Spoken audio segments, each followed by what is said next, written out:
Hepinize merhabalar arkadaşlar. Yalı Çapkını'nın yeni bölümünde 84. bölümde neler olacak konuya ilişkin ayrıntılar aktaracağım ve bu arada çok önemli gelişmeler var. Sizler de bunları duyunca zaten şaşırabilirsiniz. Bir güzel haberlerimiz var Seyran'la Ferit'in aşkıyla ilgili, bir de kötü haberlerimiz var. Sizleri bir tık üzecek haberlerimiz. Şimdi hemen konuya geçelim. Sadece abone olun ve aynı zamanda videoya en az 200 beğeni bekliyoruz. Hadi hemen videomuza geçelim. Arkadaşlar şunu söyleyelim. Yeni bölümde direkt olarak Seyran ve Ferit aşkını beklemeyin. Şimdi şunu söyleyelim ki Seyran ve Ferit'in kavuşması muhtemel bir şekilde birazcık daha uzayacak. Yani Seyran ve Ferit hemen kavuşamayacak arkadaşlar. Peki neden kavuşamayacaklar? Bunun birinci sebeplerinden biri Diyar diziye devam ediyor biliyorsunuz ve Diyar'ın diziye devam etmesi Seyran'la Ferit'in kavuşmasını engelleyecek. Peki ne gibi olaylar yaşanacak? Fragmanda da görmüşsünüzdür.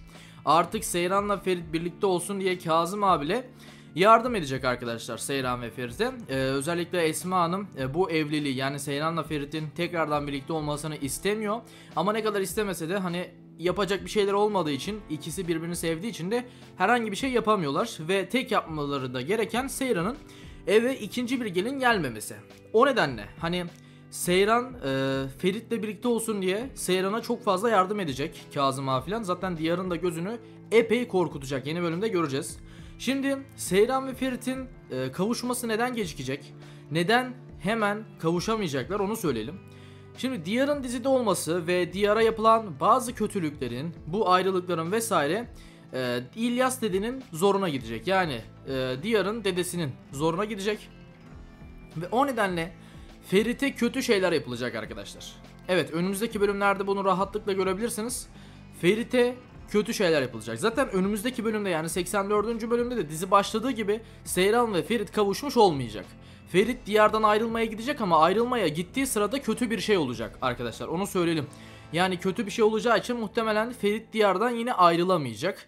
Ve ayrılamayacağı için de haliyle tekrardan Seyran ve Ferit kavuşması yaşanamayacak. Ama bu şu anlama gelmiyor. Ferit Seyran'dan hala yaklaşamıyor, Ferit Seyran'a hala yaklaşamayacak gibi bu tarz sorunlar olmayacak. Ferit Seyran'a ciddi anlamda yaklaşacak, onu sevdiğini söyleyecek, onunla birlikte olmak istediğini söyleyecek ama ne kadar söylese de Diyar'dan ayrılamayacak. Belki dizinin sonunda Diyar'dan ayrılabilir.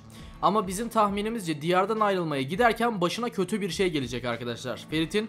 Ve o nedenle baktığımızda Seyran ve Ferit'in kavuşması bir süre daha uzayacak arkadaşlar. Ve uzayacağı için de muhtemelen baktığımızda şunu söyleyebiliriz. Dizi birazcık daha uzayacak. Bu kötü bir haber çünkü senaristler diziyi uzatmaya çalışıyor.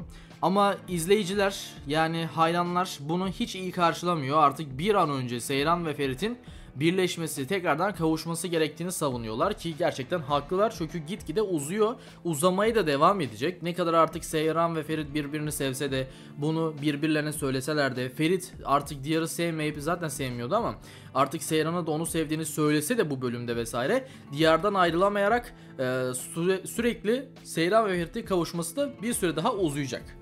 Uzadığından dolayı hayranlar da buna birazcık öfkeli ve bu durumdan birazcık sıkılmış durumda hayranlar. Şimdi bir diğer yandan hemen diğer konularımıza da birazcık geçelim. Kazım ağa Diyar'a bazı kötülükler yapacak.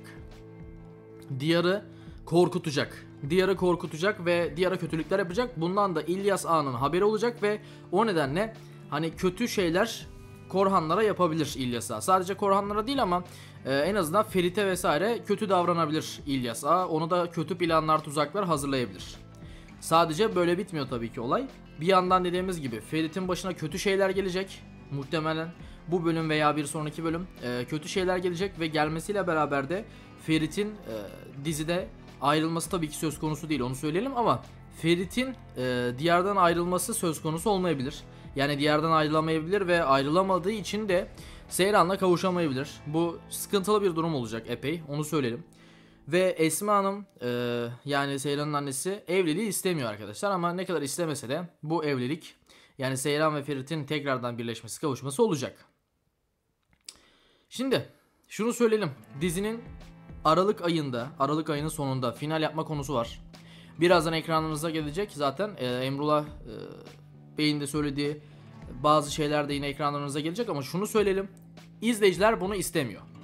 İzleyiciler bunu istemiyor ama senaristler uzatmaya devam ediyor. Bakalım dizi nereye kadar gidecek? Ratingler düşecek mi? Veya gerçekten senaryo güzel bir yere mi varacak? Hep beraber göreceğiz. Şimdi bir kullanıcının işte Aralık ayının sonunda final olacağına dair bilgiler doğru mu demesinin üzerine Emrullah dayı hemen yanıt verdi ve kesinlikle değil dedi. Nazar da değmesin diyerek bir nazar boncuğu koydu ve Aralık ayının sonunda Yalı Çapkını dizisinin final yapmayacağını, dizinin devam edeceğini Emrullah Hekim bu şekilde belirtmiş oldu. Setten gelen yine bazı görüntülerimiz var. Afra Saraçoğlu'nun görüntüleri var. Yine setin çekildiği bazı alanlar var. Bu alanlardan biri yeni bölümde de göreceğiz muhtemelen, ormanlık bir alan.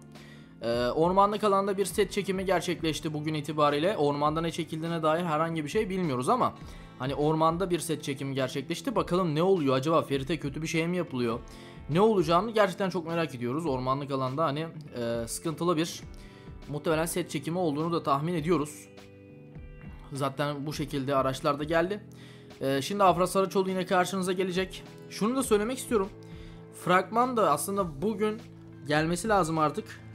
Genelde pazartesi, çarşamba fragman günleri oluyor ama gelmezse de perşembe günü, yani yarın en kötü fragman gelecektir. Yalı Çapkını'nın 84. bölüm ikinci fragmanı yayınlanacaktır arkadaşlar. Bizler de zaten sizlerle alakalı bunu bilgilendiririz sizlere ve bir analiz videosu da çekeriz. Yine Afra Saraçoğlu'nun bu görüntüleri.